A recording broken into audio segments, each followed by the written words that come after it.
The rain had just stopped, leaving the small town street slick and shining like glass under the dim street lamps. The smell of wet asphalt hung in the air, mixed with the faint sweetness of blooming honeysuckle that crept over a neighbor's fence. Ethan Turner wasn't supposed to be out this late. He had a paper due, a job interview tomorrow, and a dozen reasons to stay home. But the restless energy in his chest had driven him onto his bike, pedaling nowhere in particular, letting the cool night air steady his thoughts. That was when he heard it. A sharp, metallic snap. A cry of frustration. Just a quick note: if you're new here and haven't subscribed, please take a moment to do so. Your support means the world and helps us share more heartfelt stories. He slowed, peering down the side road near the old grocery store. There, beneath the flickering glow of a single lamppost, was a girl crouched beside a mangled bicycle. Her hair was damp from the rain, plastered against her cheek, her hands smudged with grease as she tried to force the chain back into place. She kicked the pedal, hard. Ugh! Come on! Ethan coasted closer, curiosity pulling him forward.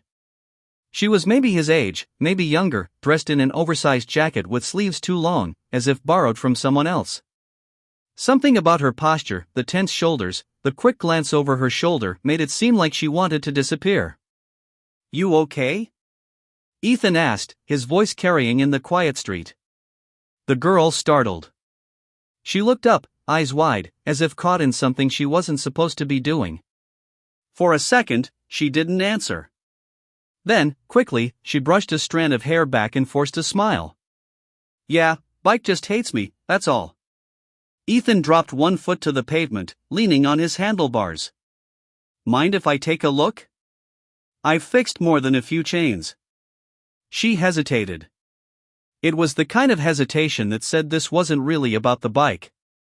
Still, after a long beat, she shifted back and gestured to it. "Be my guest. If you can get it working, I'll owe you." Ethan crouched, inspecting the twisted chain. "Not so bad," he murmured, wiping his hands on his jeans before tugging the gear into place. The metal clicked, slid, then snapped back where it belonged. He stood, giving the pedal a turn. The wheel spun smoothly. Good as new. The girl's relief was immediate, though she tried to mask it with a shrug. "Guess you've done this before." "Too many times. I ride mine till it falls apart. Comes with the territory." He offered a hand. "Ethan." She glanced at it, then shook quickly, as if afraid to linger. "Lila." Their eyes met, and for a brief moment, Ethan caught something behind her guarded expression. Something raw. Fear, maybe. Or secrets pressed too deep. Before he could place it, she glanced away, tightening the straps on her backpack. "Well, thanks," she said briskly. "I should go." "Wait. It's late. Want me to ride with you? Just to make sure you don't end up stranded again?" Her fingers froze on the zipper. For the faintest instant, she looked like she might refuse. Then, quietly, she nodded. "All right. Just for a bit." As they pedaled side by side into the damp night, Ethan couldn't shake the strange weight in her silence, like every turn of her wheels was carrying her away from something she didn't want him to see. The road curved away from the streetlights, plunging them into a stretch of darkness where the trees leaned close, dripping from the earlier rain. Their bikes moved in near silence except for the soft whir of chains and the occasional splash through shallow puddles. Ethan tried to read her body language. Lila rode fast, head slightly bowed, as though she wanted to get somewhere without being noticed. Every few blocks, she flicked her eyes toward the shadows behind them, checking as if someone might be following. "You live far from here?" Ethan asked, breaking the silence. Her grip tightened on the handlebars. "Not far. Just up past the ridge." "The ridge?" "That's like," he paused. "That's where the old Carter place is, right?" "Haven't been up there in years." Lila's lips pressed into a thin line. She didn't answer right away, only pedaled harder. Finally, she said, "It's just a house. Nothing special." But the way she said it didn't match the words. Ethan slowed, letting her set the pace. He could feel the unspoken walls she'd put up around herself, and part of him wanted to respect them. But another part, the restless, curious part, couldn't help wondering what exactly she was running from or toward. "So, do you go to Westbrook High?" he tried again, softer this time. Lila gave a faint laugh, though it wasn't really a laugh. "Used to. Not anymore." "Why not?" She glanced at him then, her eyes sharp in the dim light. "You ask a lot of questions." "Sorry. Just trying to make conversation." He raised his hands in mock surrender, balancing his bike with one hand on the handlebar. Her expression softened for a moment, guilt flickering across her face. "No, I'm the one being rude. I'm just not used to people wanting to talk." They coasted downhill, the town shrinking behind them. Houses grew sparser, lights fewer, until the road was lined with little more than fields and clusters of dark trees. Ethan noticed her breathing shift as they neared the ridge. Her shoulders stiffened. Her hands gripped the bars until her knuckles turned pale. "You sure you're okay?" he asked quietly. "I'm fine." Her voice cracked, betraying her. Sometimes nights feel louder than they should. You know?" He didn't, not really. But he nodded anyway. A wind picked up, rattling the branches. Somewhere far off, a dog barked. The air smelled faintly of wood smoke and damp earth. And then Ethan saw it. Rising beyond the curve of the hill, half hidden by trees, stood a house. Tall, dark, its windows reflecting nothing. The paint was chipped, shutters crooked, a place that looked forgotten by time. "That's it?" he asked. Lila's silence was answer enough. As they rolled closer, Ethan noticed more. A rusted truck parked sideways in the drive. A gate that leaned on broken hinges. And faintly, just faintly, he thought he saw a curtain shift in one of the upstairs windows. He felt the hair on his arms prickle. Lila stopped at the edge of the driveway, planting her feet firmly on the ground. Her voice was low, almost a whisper. "You shouldn't come any closer." The weight of her words hung in the air, sharp and final. Ethan opened his mouth to respond, but something in the house creaked, a long, groaning sound that froze him where he stood. The creak from the house lingered in the air, like an old floorboard groaning beneath unseen weight. Ethan's fingers tightened around his handlebars, his throat suddenly dry. Lila was staring straight at the house, her jaw locked, her lips pressed thin. She didn't flinch at the sound. It was as if she had been expecting it. "Lila," Ethan's voice was low, cautious. "Is someone inside?" Her eyes darted toward him, quick and sharp. "It's late. You should go home." "But..." She cut him off with a hiss, barely more than a whisper. "Please." The plea was raw, almost desperate.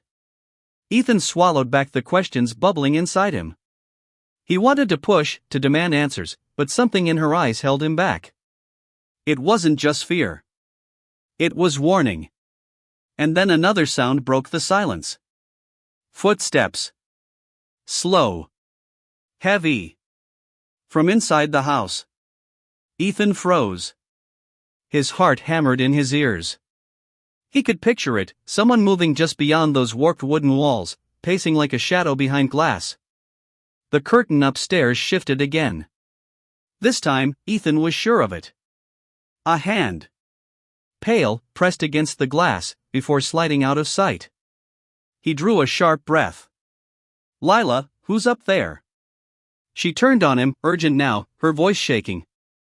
"Ethan, listen to me. Don't come back here. Don't tell anyone you saw me. Just forget tonight ever happened." Her words came like rapid strikes, each one harder than the last. And before he could protest, before he could steady the storm of questions clawing at his throat, she pushed off on her bike. The tires splashed through the wet gravel, carrying her down the drive and into the shadows that swallowed the ridge. Ethan stood there, stunned, the night pressing close around him. The house loomed, silent again, but still watching. Something about the way its broken windows stared back made his skin crawl. The normal thing, the sensible thing, would have been to turn around and leave. To shake his head at the weirdness and ride home, never thinking about it again. But he couldn't. Not after the way her voice had cracked. Not after the look in her eyes, begging for help she wouldn't put into words. He lingered, straining to hear. The night was quiet now, except for the low whistle of wind through the trees. No more footsteps. No more movement. Just the heavy stillness of a place that wanted to be forgotten. Finally, Ethan turned his bike toward the road. Each pedal stroke felt like dragging himself away from something magnetic, something pulling at the edges of his curiosity. He rode faster than he realized, his breath clouding in the cool air, until the glow of town lights returned. But even as familiar streets came into view, the image stayed burned into his mind: Lila's pale face, her urgent words, and that curtain shifting in the upstairs window. When Ethan finally reached his own street, he slowed, the weight of the night pressing into his chest. He told himself he'd let it go. That her problems weren't his. Yet deep down, he already knew the truth. He wasn't done. He couldn't be. Not until he understood what secrets were hidden inside that house. Ethan didn't sleep that night. He lay in bed, staring at the ceiling while shadows stretched and shifted across the plaster. Every time he closed his eyes, the image returned: Lila's wide, guarded gaze, the way she vanished into the dark, and that silent, watching house. Most people would have shrugged it off.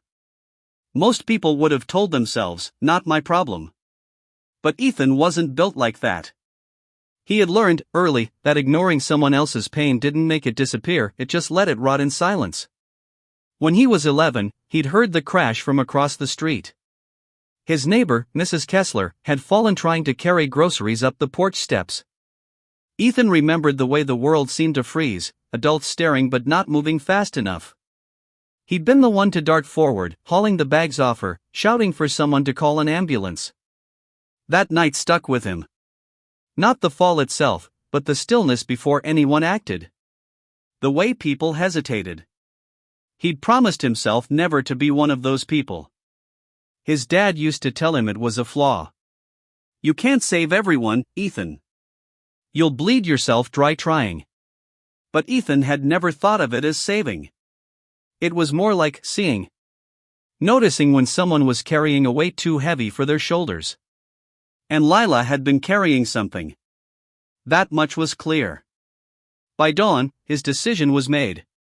He had to find her again. The next day, he went through the motions: class, coffee, a few hours of work at the auto shop. But his mind kept drifting. Every sound reminded him of that house, the groan of metal, the shift of curtains, the echo of footsteps that shouldn't have been there. At lunch, his friend Mark dropped into the seat across from him at the diner. "You look like hell." "What happened? Pull another all-nighter?" Ethan forced a laugh. "Something like that." Mark studied him, chewing on his sandwich. "You've got that look again. The one that says you're about to do something stupid." Ethan raised a brow. "And what look is that?" "The one you had when you tried to break up that fight behind the gym last year. Or when you climbed on Mr. Dawes's roof to rescue that cat." Mark smirked. "Hero complex. Big time." Ethan shook his head, staring down at his untouched fries. "It's not that. I just met someone last night. She needed help." And he stopped himself. Saying it out loud sounded crazy. How could he explain the way the night had cracked open around him, revealing a glimpse of something wrong? Mark leaned in. "And?" Ethan met his eyes, then looked away. "Forget it. It's nothing." But even as he said it, he knew it was a lie. That evening, when the sky turned gold and the streets began to empty, Ethan found himself pedaling again. His tires hummed against the pavement, carrying him back toward the ridge. He told himself it was curiosity. Maybe even concern. But deep down, he knew it was more than that. It was the promise he'd made years ago: never stand by while someone slipped into silence. The house appeared on the horizon once more, waiting like a shadow at the edge of town. And this time, Ethan didn't intend to stop at the gate. The air felt colder on the ridge, as though the hill itself kept the warmth of town at bay. By the time Ethan reached the leaning gate, dusk had bled into night, and the house loomed above him in a shroud of deepening shadow. He slowed his bike, the gravel crunching beneath his tires, and stopped just shy of the driveway. His pulse drummed in his ears. The house looked even more desolate than it had the night before.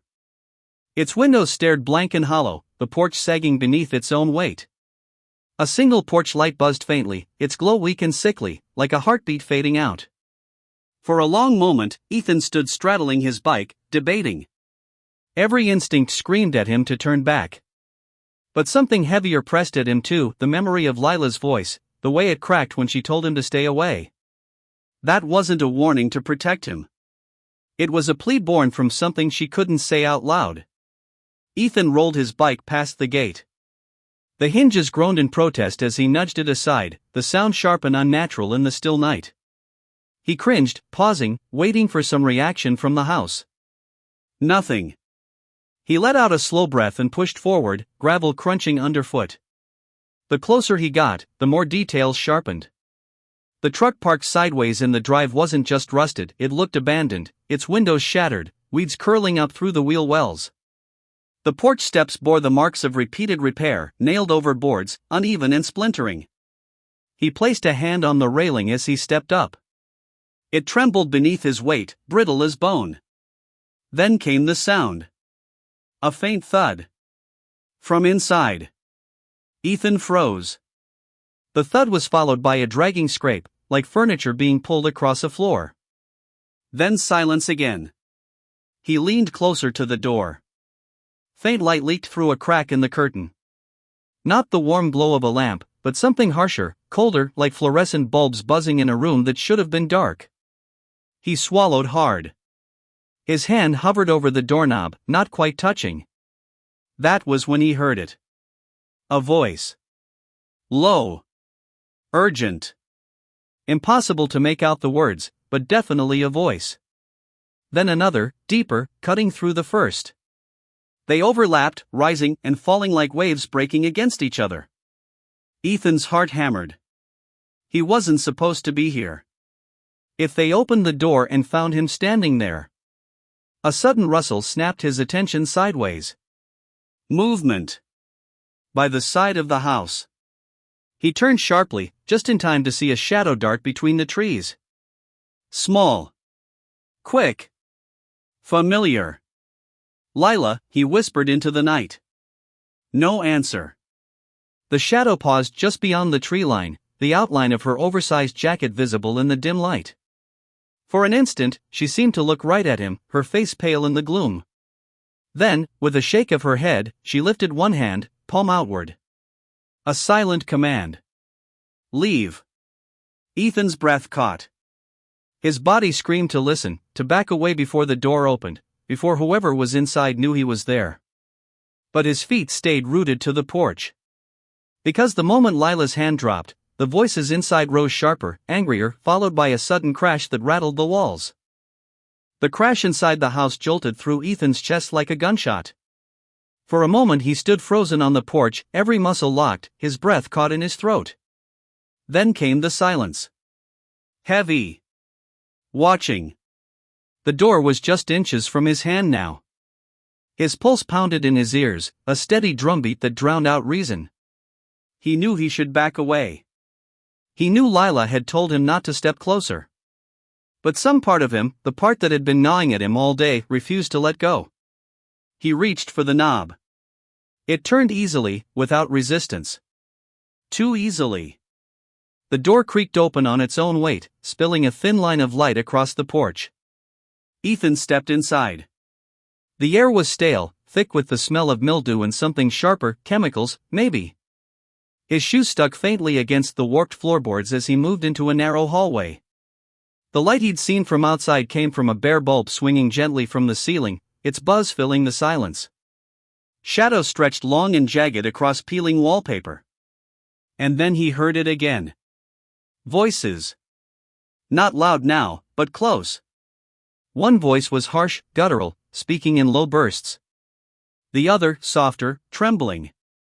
He strained to hear, but the words dissolved into muffled fragments. He moved forward, heart pounding, drawn toward the sound like a moth to flame. At the end of the hall, a doorway yawned open.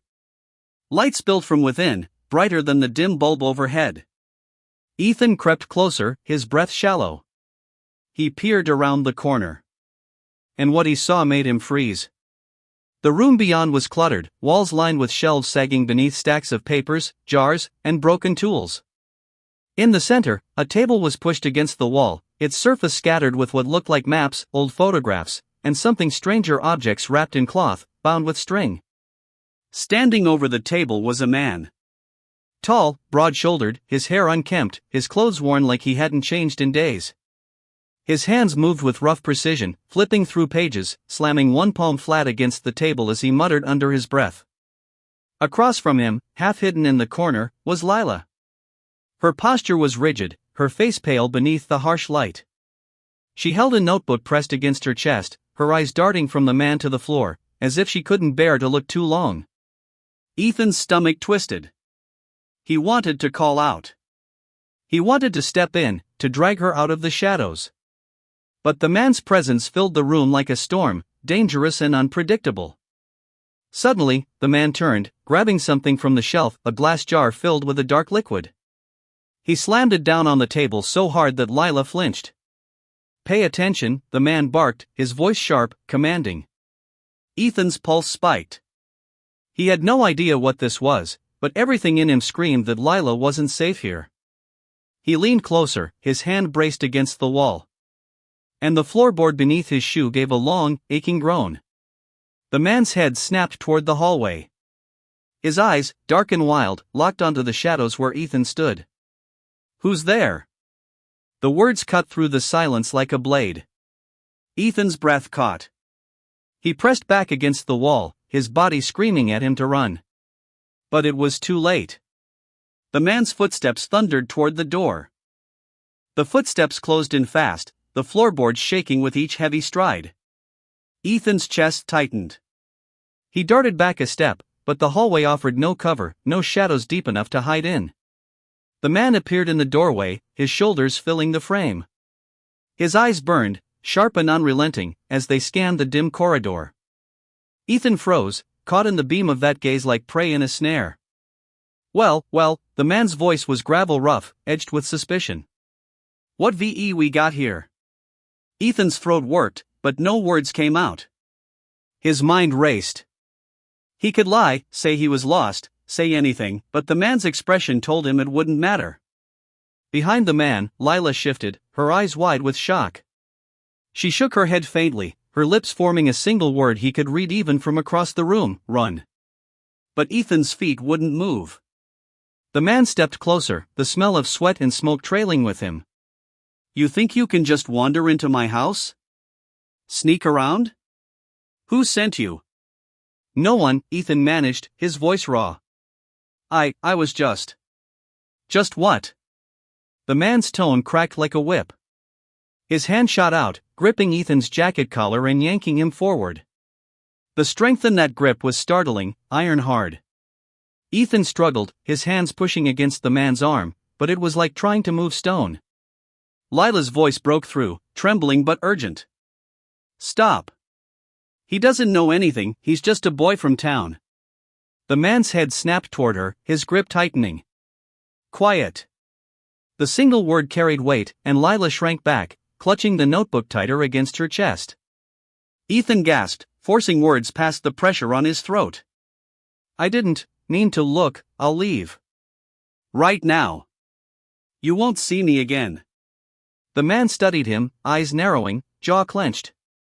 For a long, suffocating moment, Ethan thought he might actually crush the life out of him right there in the hallway. Then, suddenly, the grip loosened. Ethan stumbled back, sucking in a sharp breath. The man's voice dropped low, dangerous in its calm. "You saw nothing. You hear me?" "Nothing." Ethan nodded quickly, adrenaline flooding his veins. But the man leaned closer, his eyes boring into him. "If I see you near this house again, if you breathe a word about what you think you saw," he let the threat hang, heavy and unfinished, but clear. Ethan's pulse thundered in his ears. He nodded again, more frantic this time. The man released him fully, shoving him toward the door. "Go." Ethan stumbled onto the porch, the cool night air rushing over him like water after drowning. He gripped his handlebars, desperate to put distance between himself and that house. But before he mounted his bike, his eyes found Lila once more. She stood in the doorway behind the man, her face pale, her body trembling. For the briefest instant, her eyes met his. And in them, Ethan saw something that made his chest ache. Not just fear. Desperation. Her lips moved again, silent against the glow of the bulb. One word. Help. Then the man slammed the door shut, the sound echoing down the ridge. Ethan stood in the gravel, shaking, the night pressing in close. His instincts screamed to flee, but his heart carried a new weight. He couldn't walk away now. Not after that. Morning light crept across Ethan's room, but he hadn't slept. He sat at his desk, elbows pressed against the wood, staring at his hands. They still shook faintly, as if the man's grip lingered there even in daylight. He told himself to forget it. To shove last night into a locked box and throw away the key. But the word Lila had mouthed, help, echoed louder than sleep, louder than reason. By mid-morning, he was pacing. His dad knocked once on his door, poking his head in. "You're skipping work?" "Not like you, son." Ethan forced a smile that didn't hold. "Didn't sleep. I'll make it up tomorrow." His dad studied him a moment longer, then shrugged. "Just don't make a habit of it." When the door shut, Ethan sat heavily on the bed, head in his hands. Should he go to the police? He imagined walking into the station, trying to explain what, exactly? That he'd trespassed into a crumbling house, found a strange man and a girl who seemed terrified? Without proof, they'd laugh him out the door. Worse, they'd knock on that house, and if Lila really was trapped there, she'd pay the price. His phone buzzed. A message. Unknown number, meet me. Corner of Maple and 6th, noon. Ethan's stomach flipped. Only one person it could be. He arrived early, nerves prickling under his skin. The corner of Maple and 6th was quiet, a stretch of cracked sidewalk beside an abandoned lot. Noon heat shimmered off the pavement. Then he saw her. Lila appeared from the alley, hood pulled low, backpack slung over one shoulder. She moved like a shadow, cautious, eyes scanning the street before she crossed to him. "Ethan," she said softly, glancing around as if every window held a watcher. He exhaled, relief mixing with worry. "Lila. Are you okay? What the hell was that last night?" Her lips tightened. She didn't answer right away. Instead, she tugged him deeper into the alley, out of sight of the street. Only when she was sure they were alone did she finally speak. "You shouldn't have come back," she whispered. "He saw you. That means he'll be watching now." Ethan frowned. "Who is he? Your dad?" Her eyes flickered, pain darting across her face. "My uncle. My parents, they're gone." The words landed heavy. Ethan swallowed, his throat dry. "And he's keeping you there?" Lila nodded, just once. Her hands twisted together, restless. "He doesn't let me leave for long." "If he knew I was here," she broke off, glancing over her shoulder. Ethan stepped closer, lowering his voice. "You asked me for help. I can't just walk away, Lila. Tell me what's happening in that house." Her eyes brimmed with conflict, fear, shame, something deeper. She pressed the notebook against her chest, the same one she'd held last night. "It's not just him. There are things he's hiding. Things in that house you wouldn't understand. Try me." Lila looked at him, truly looked at him, as if weighing whether to let him inside the wall she'd built around herself. Finally, she whispered, "If you want to help, you can't just be brave. You have to be careful. Because if he suspects you know the truth." She broke off, a sound behind them making her flinch. A car rolled slowly past the alley mouth, its engine low, windows tinted. Both of them shrank back into the shadows, Lila's grip tightening on his sleeve. Her voice was barely audible. "He's already watching." The car crawled past, its engine humming low, lingering as though whoever sat inside was searching. Ethan held his breath, his back pressed to the brick wall. Beside him, Lila trembled. Only when the vehicle turned the corner and disappeared did she let out a shaky exhale. "He doesn't trust anyone," she whispered.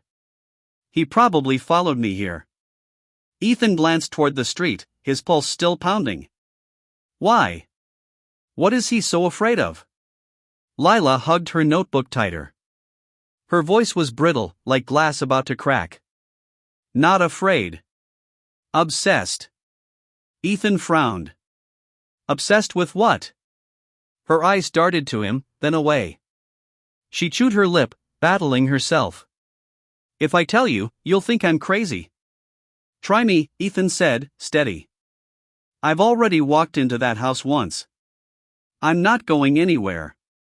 The alley fell quiet, except for the faint drip of a gutter. Finally, Lila opened the notebook and turned it toward him. On the page was a hand-drawn map. Streets, landmarks, but with marks scattered like constellations, X's and circles, notes scribbled in the margins. Next to one symbol was the word caches. "What is this?" Ethan whispered. "My uncle's work," Lila said. "He's been searching for something ever since my parents died. Old papers, artifacts, things buried around town. He says it belongs to our family. That it's his responsibility to protect it." Ethan's brows furrowed. "Artifacts? Like history stuff?" "Not just history." Her eyes were haunted. "Things people aren't supposed to know about. Things that change people." The words hung heavy in the air. Ethan tried to laugh it off, but the sound died in his throat when he saw she wasn't joking. "He's been dragging me into it for months," Lila continued, her voice trembling. "Keeping records, cataloging every scrap he finds. I don't even know what half of it means, but I know one thing: it's dangerous. And he doesn't care what it does to anyone, as long as he gets it." Ethan stared at the notebook, the pages filled with frantic handwriting, symbols he didn't recognize. His skin prickled. "Why not tell someone? The police, a teacher, anyone?" Lila shook her head quickly. "I tried once. He found out. I don't even want to remember what happened that night." She pressed a hand to her sleeve, tugging it down as if to cover something. Ethan's chest tightened. "He hurts you?" Her silence was answer enough. Before he could speak again, a noise cut through the alley, the crunch of footsteps on gravel. Both of them froze. Ethan's instincts flared. He grabbed Lila's hand and pulled her deeper into the alley, behind a rusted dumpster. The footsteps grew louder, closer, echoing against the narrow walls. Lila's breath hitched. She clutched his arm, her voice no more than a whisper. "It's him." Ethan's heart hammered. The sound of boots scuffed against the concrete, pausing just yards away. A shadow stretched long across the brick as someone stopped at the alley mouth. They waited, every second dragging like an eternity. Then a low voice called out, rough and familiar. "Lila." The sound made her flinch as though struck. "Lila. I know you're here." The footsteps resumed, slow and deliberate, moving deeper into the alley. Ethan tightened his grip on her hand, bracing himself. There was no more time for secrets. They had to move or be found. The footsteps closed in, each one echoing against the walls like a hammer blow. Ethan's chest tightened, every muscle taut with fear.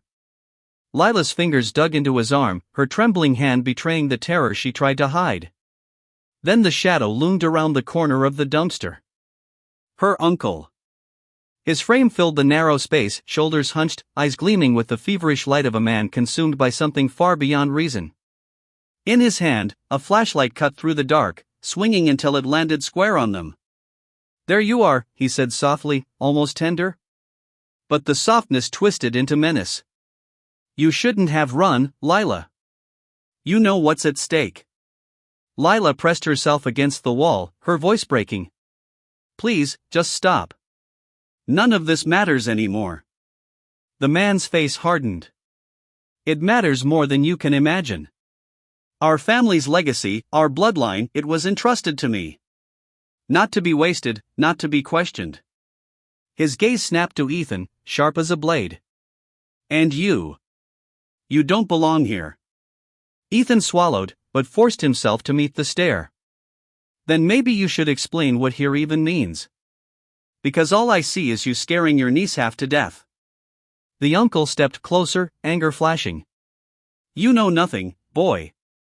Those artifacts, those caches, they hold power. Secrets buried long before you were born. And he jabbed a finger at Lila, she's supposed to help preserve it. Instead she hides, she defies me. Lila's voice rang out, sharper than Ethan had ever heard. Because it's destroying you. You think it's legacy, but it's madness. It already killed Mom and Dad. And now you want me to live in that prison too? Her uncle's hand twitched, torn between fury and desperation. For a moment, Ethan thought he might strike her. Instinct surged. Ethan stepped in front of Lila, his voice low but steady. You're not touching her. The man's eyes narrowed. Move. She's my responsibility. Not anymore, Ethan said.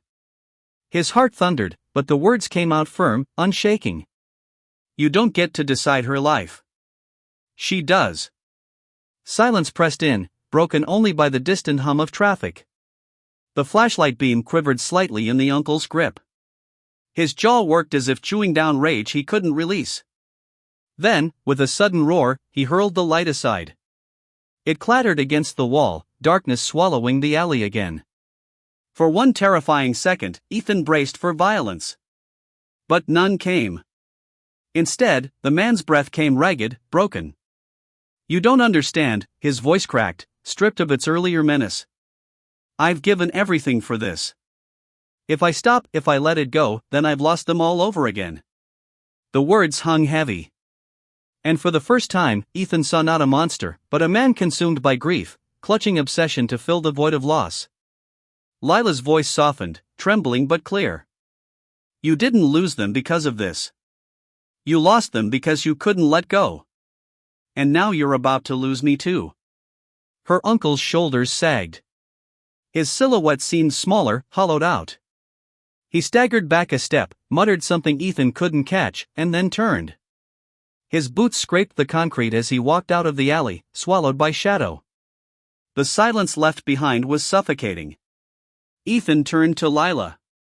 Her face glistened with tears, but in her eyes was something new, relief, fragile but real. She clutched his sleeve. Thank you, she whispered. He shook his head. You don't have to thank me. You just deserve to be free. They stood together in the quiet, the weight of secrets and fear slowly lifting. Above them, the night sky stretched wide and endless, the stars scattered like promises waiting to be kept. And as they walked out of the alley, side by side, Ethan knew one thing: the story of her family's secret wasn't over. But Lila wasn't facing it alone anymore. If you were moved by this story, don't forget to like, share, and subscribe for more powerful tales. Stay tuned, there's always another story waiting to be told. Thanks for staying with me till the end. If the story moved you, please like, share, and let me know in the comments which part stayed with you the most.